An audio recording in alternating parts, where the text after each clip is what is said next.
नमस्कार, आपके साथ मैं अदिति त्यागी हूँ। आज हम किस मुद्दे पर बात करेंगे? आज हम बात करेंगे उस डिबेट की जो पिछले साल बहुत हुई। आपने बहुत कुछ पढ़ा, आपसे बहुत कुछ कहा गया, जिसका एक सियासी पहलू है, जिसका एक सोशल पहलू है, जिसको लेकर एक बड़ी कानूनी लड़ाई लड़ी गई। जी हाँ, मैं बात कर रही हूँ हिजाब की। एंड हिजाब डिबेट रिटर्न्स। अब मैं आपसे क्यों कह रही हूँ? क्योंकि एक बार फिर से ये मामला सुप्रीम कोर्ट पहुंचा है और ये कहा गया है कि मार्च के महीने में जो एग्ज़ाम्स होने हैं उन्हें देखते हुए हिजाब को लेकर जो रिस्ट्रिक्शंस हैं उनमें रियायत देने की ज़रूरत है। साथ ही ये दलील दी गई है कि बच्चियों का 1 साल बर्बाद हो चुका है और अगर वो एग्ज़ाम में नहीं बैठेंगी तो उनकी जो टाइम है और वक्त और साल जो है वो बर्बाद हो जाएगा। तो ये दलील देश की सर्वोच्च अदालत सुप्रीम कोर्ट में दी गई है और chief justice of India Chandrachud ने इसे लेकर कहा कि वो इस पर कॉल लेंगे। अब इस पर अगले हफ्ते सोमवार को सुनवाई होगी। लेकिन अगर पूरे हिजाब विवाद की बात करें तो जल्दी से टाइमलाइन, क्योंकि एक लंबा मामला ये रहा, खिंचा, इस पर कई लेवल पर लड़ाई हुई, तो जल्दी से इसकी जो पूरी टाइमलाइन थी वो मैं आपके सामने एक बार फिर से रख देती हूँ। ये मामला पहुंचा था देश की सर्वोच्च अदालत में, जहां 2 जस्टिस की बेंच थी जिसने इस पर स्प्लिट वर्डिक्ट दिया था, जिसका सीधा सा मतलब था जस्टिस हेमंत गुप्ता और जस्टिस धुलिया, क्योंकि उनकी राय एक नहीं थी तो इसे लार्जर बेंच को भेजने की बात कही गई थी। और जो कर्नाटक हाई कोर्ट का हिजाब पर पाबंदी को बरकरार रखने का फैसला था, वो उसके चलते हिजाब पर जो रिस्ट्रिक्शंस थी वो बरकरार रही थी। क्या दलीलें दी गई थी उन पर मैं वापस लौटूंगी। उससे पहले अक्टूबर में सुप्रीम कोर्ट द्वारा इस पर फैसला सुनाए जाने से पहले, 2 जस्टिस की बेंच द्वारा फैसला सुनाए जाने से पहले ये मामला कर्नाटक हाई कोर्ट गया था और कर्नाटक हाई कोर्ट ने जो स्टेट सरकार गवर्नमेंट का जो फैसला था, राज्य सरकार का जो फैसला था, उसे सही ठहराया था और हिजाब पर जो पाबंदी थी उसे बरकरार रखा था। जो एजुकेशन डिपार्टमेंट का ऑर्डर था उसे सही ठहरा गया था और उसे वैलिड करार दिया गया था। अब आपको ये समझना है कि क्या दलीलें हिजाब के पक्ष में और क्या दलीलें हिजाब के खिलाफ दी गई। तो मैं वही दलीलें आपके सामने आज रखूंगी और आपको समझाने की कोशिश करूंगी कि जब हिजाब की बात की जाती है तो किस तरह से यूनिफॉर्मिटी की बात की जाती है, ड्रेस कोड की बात की जाती है एजुकेशनल इंस्टीट्यूशंस में, और साथ ही जो हिजाब के पक्ष में बात की जाती है। ये तो रही हिजाब के खिलाफ, जो मैंने 2 पहलू यहाँ पर उठाए। और हिजाब के पक्ष में क्या कहा जाता है? Freedom of expression, right to conscience की बात की जाती है। आर्टिकल 19(1)(a) की बात की जाती है और आर्टिकल 21 की भी बात की जाती है संविधान के। अब मैं आपको बताती हूँ जो सुप्रीम कोर्ट में दोनों जस्टिस जो थे उनके द्वारा क्या कहा गया। तो 2 जस्टिस थे जब सुप्रीम कोर्ट ने इस मामले पर अपना फैसला सुनाया। जस्टिस हेमंत गुप्ता थे जिन्होंने हिजाब पर जो पाबंदी थी उसे बरकरार रखा और उन्होंने यूनिफॉर्मिटी को लेकर, बंधुत्व को लेकर, यूनिफॉर्म और ड्रेस कोड को लेकर, और क्या जो स्टेट फंड से एजुकेशनल इंस्टीट्यूशंस चला रहा है, क्या वो वहाँ पर मजहबी डिस्काउंट दे सकता है, उसे लेकर कई बातें कही गई थी।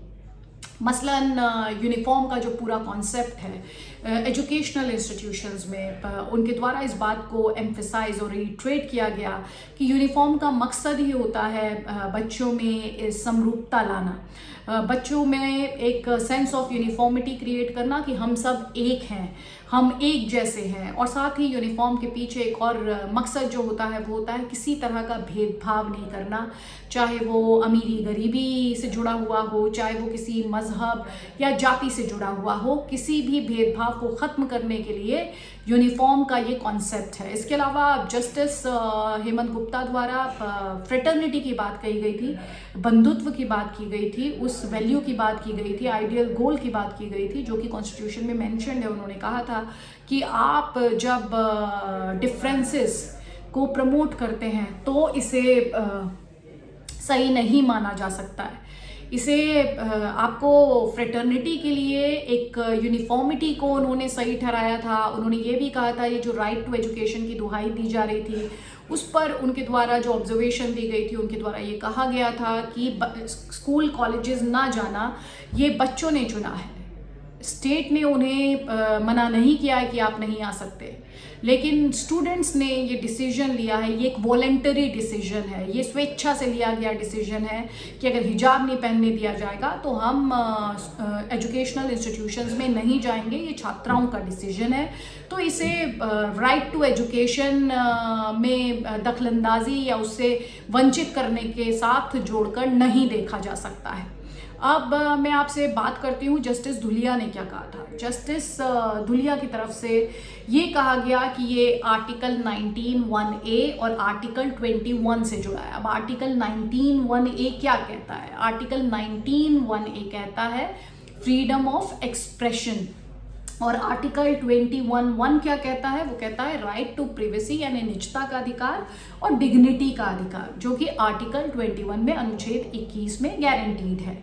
अब साथ ही जस्टिस धुलिया ने इस बात की भी वकालत की थी कि बच्चियों को एजुकेशन मिलनी चाहिए, और उसके लिए अगर किसी डिस्काउंट की ज़रूरत है तो वो डिस्काउंट बच्चियों को मिलना चाहिए, क्योंकि जो कंजर्वेटिव फैमिलीज़ हैं अगर वो हिजाब ना पहनने की वजह से बच्चियों को भेजेंगी नहीं, आगे पढ़ने नहीं देंगी, तो इससे बच्चियों का कोई भला नहीं होगा और इससे उनका नुकसान होगा।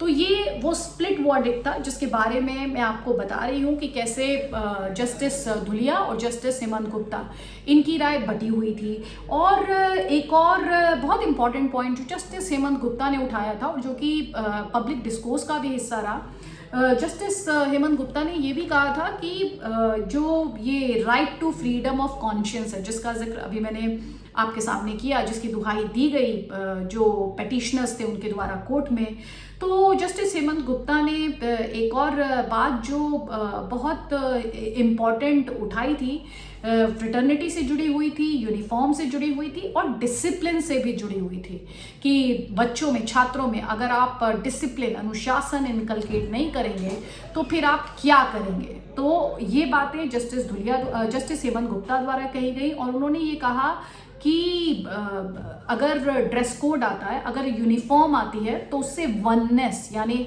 जो एकीकरण है, एक रूपता है, वो बढ़ती है और ये इक्वलाइजर का काम करती है डिफरेंसेस के बीच। तो जहाँ माता पिता में फाइनेंशियल स्केल में डिफरेंसेस हैं या धर्म और जाति के डिफरेंसेस हैं, हमारे देश में बहुत कल्चरल डाइवर्सिटी है, उस लिहाज से डिफरेंसेस हैं, तो यूनिफॉर्म इसमें जोड़ने का काम करती है, एक रूपता लाने का काम करती है, यूनिफॉर्मिटी का काम करती है। ये जस्टिस गुप्ता द्वारा कहा गया था। और एक और इम्पॉर्टेंट बात उनके द्वारा ये कही गई थी कि वो इंस्टीट्यूशंस जिन्हें स्टेट चलाता है, वो स्टेट फंड से चलाता है, वहाँ पर मजहबी डिस्काउंट नहीं दिया जा सकता है। ये जस्टिस हेमंत गुप्ता का था जो उनके ऑब्जर्वेशंस थे।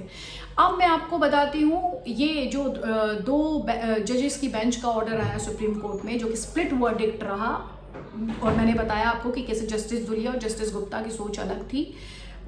वो आधारित था, वो आया कर्नाटका हाईकोर्ट के फैसले के खिलाफ, क्योंकि कर्नाटका हाईकोर्ट ने स्टेट गवर्नमेंट के डिसीजन को अपहोल्ड किया था, सही ठहराया था और हिजाब पर पाबंदी को बरकरार रखा था। कर्नाटका हाईकोर्ट में क्या हुआ था? कर्नाटका हाईकोर्ट में ये हुआ था कि एक बड़ी बात ये कही गई थी, हिजाब जो है वो एसेंशियल रिलीजियस प्रैक्टिस का हिस्सा नहीं है।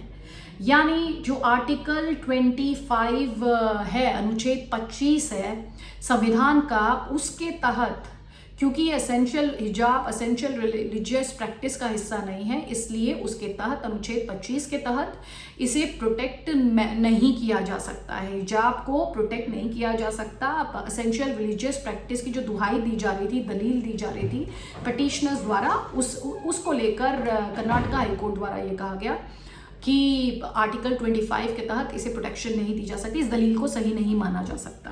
एक और बड़ी बात जो कही गई कि एसेंशियल रिलीजियस प्रैक्टिस का हिस्सा हिजाब नहीं है, हालांकि इसे लेकर जस्टिस धुलिया जो सुप्रीम कोर्ट में जस्टिस थे, उनके द्वारा ये कहा गया था कि कर्नाटका हाईकोर्ट को ये ज़रूरत ही नहीं थी कि वो जाते इस बात में कि हिजाब एसेंशियल रिलीजियस प्रैक्टिस का हिस्सा है या नहीं है। लेकिन एक और बड़ी बात जो कर्नाटका हाईकोर्ट द्वारा कही गई थी और जो मैंने जिसका जिक्र किया था आर्टिकल 21 के तहत, वो था right to freedom of conscience, जिसमें कॉन्शियंस को डिफाइन किया गया कर्नाटका हाईकोर्ट द्वारा ये कहते हुए कि कॉन्शियंस जो है वो इंटरनल एक्सप्रेशन होता है, वो अंदरूनी है, जबकि हिजाब जो है यहाँ पर जो मामला है वो रिलीजियस एक्सप्रेशन से जुड़ा हुआ है, जो कि एक्सटर्नल है, जो कि एक आउटवर्ड एक्सप्रेशन है, बाहर मतलब आप उसको अपनी आइडेंटिटी में रिवील कर रहे हैं।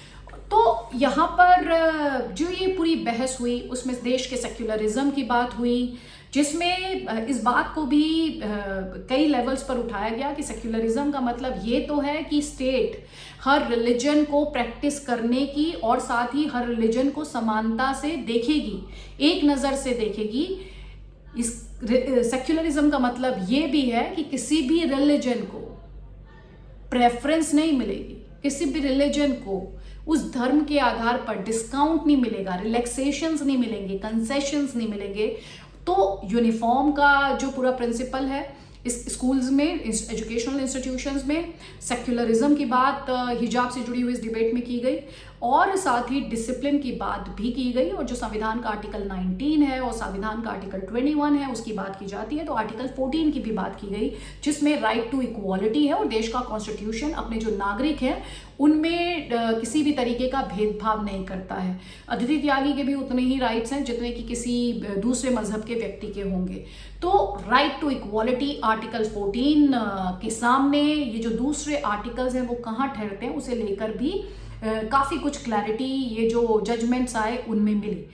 ये रही लीगल बैटल की बात। अब बात कर लेते हैं जो सियासी बैटल हुई। बीजेपी को सीधे तौर पर जो ओपोनेंट्स थे, असदुद्दीन ओवैसी काफ़ी मुखर रहे। प्रियंका गांधी वाड्रा ने कहा कि कोई बिगड़ी पहने या कोई हिजाब पहने ये उनका अपना निजी अधिकार है, फ्रीडम ऑफ चॉइस है, ये फ्रीडम ऑफ एक्सप्रेशन है। असदुद्दीन ओवैसी ने कहा कि ये तो धर्म में, धार्मिक मामलों में दखलंदाजी है, और एक इस तरह का नैरेटिव बनाने की कोशिश की गई कि भारत में हिजाब को बैन किया गया है, जबकि ये मामला था कर्नाटक के एजुकेशनल इंस्टीट्यूशन से जुड़ा हुआ। और इस पर बहुत बहस हुई, बहुत तरह की दलीलें, पॉलिटिकल डिबेट भी हुई, और सियासत इस बात के इर्द गिर्द हुई कि बीजेपी जो उसका हिंदुत्व का एजेंडा है वो थोपना चाहती है, और बीजेपी जो है भारत को एक हिंदू राष्ट्र बनाना चाहती है। तो एक तरफ आइडियोलॉजिकल लेवल पर इसे हिंदुत्व के साथ जोड़ दिया गया, दूसरी तरफ राजनीति जिसमें वार पलटवार, और बीजेपी को ये कहते हुए, सरकार को ये कहते हुए कटघरे में खड़ा किया गया कि हिंदू राष्ट्र बनाना चाहते हैं, देश के कॉन्स्टिट्यूशन को बदल देना चाहते हैं, अपनी बात थोपना चाहते हैं, और देश के सेक्युलरिज्म को खतरा आ गया है। लेकिन ठीक उसी वक्त एक बहुत इंटरेस्टिंग डिबेट छिड़ी ईरान में, जहां पर महिलाओं ने इन बंदिशों के खिलाफ मोर्चा खोल दिया, जहां पर महिलाओं ने अपनी एक आंदोलन शुरू कर दिया इस तमाम बंदिशों के खिलाफ जो कि इस्लामिक रिपब्लिक ऑफ ईरान में उन पर लगाई जा रही थी। उससे भी भारत में ये बहस छिड़ी कि एक तरफ ईरान में महिलाएं हैं, मुस्लिम महिलाएं हैं, क्योंकि इस पूरे मामले को धार्मिक कलर, रिलीजियस कलर दिया जा रहा था। तो ये कहा गया कि ईरान में भी मुस्लिम महिलाएं ही हैं, लेकिन वो इन बंदिशों को तोड़ना चाहती हैं। तो भारत में इन बंदिशों को कौन इंडोर्स करना चाहता है, कौन इन बंदिशों को बनाए रखना चाहता है, बच्चियों को कौन जो हिजाब में रखना चाहता है, इसके पीछे क्या कट्टरपंथी सोच है, और क्या उस सोच को रोकने की, उस सोच पर ब्रेक लगाने की ज़रूरत नहीं है। मुस्कान आपको याद होगी जो कि पोस्टर गर्ल बन गई थी हिजाब से जुड़ी हुई इस लड़ाई की। तो ये तमाम पहलू रहे, लीगल से लेकर सियासी से लेकर आइडियोलॉजिकल, और ये जो पूरी खबर रही। अब आप सोमवार तक का इंतज़ार कीजिए जब ये मामला एक बार फिर से कोर्ट में होगा, और निगाहें इस बात पर रहेंगी कि क्या इस बार हिजाब को लेकर किसी तरह की रिलैक्सेशंस की बात होगी, कम से कम ये देखते हुए कि बच्चियों का एग्ज़ाम है, वो उनके एक साल बर्बाद होने की दुहाई दी जा रही है, या फिर जो व्याख्या हमने कानून की देखी है, कॉन्स्टिट्यूशन की देखी है, वही हम एक बार फिर से देखेंगे। बस थोड़ा सा इंतज़ार, और इस सवाल का जवाब भी हमारे पास होगा। लेकिन आपको क्या लगता है हिजाब को लेकर जो पूरी बहस है, जिसके तमाम पहलू मैंने आपको बताए, आप क्या सोचते हैं इस बहस पर? आप मुझे ज़रूर बताइएगा कमेंट सेक्शन में। जय हिंद।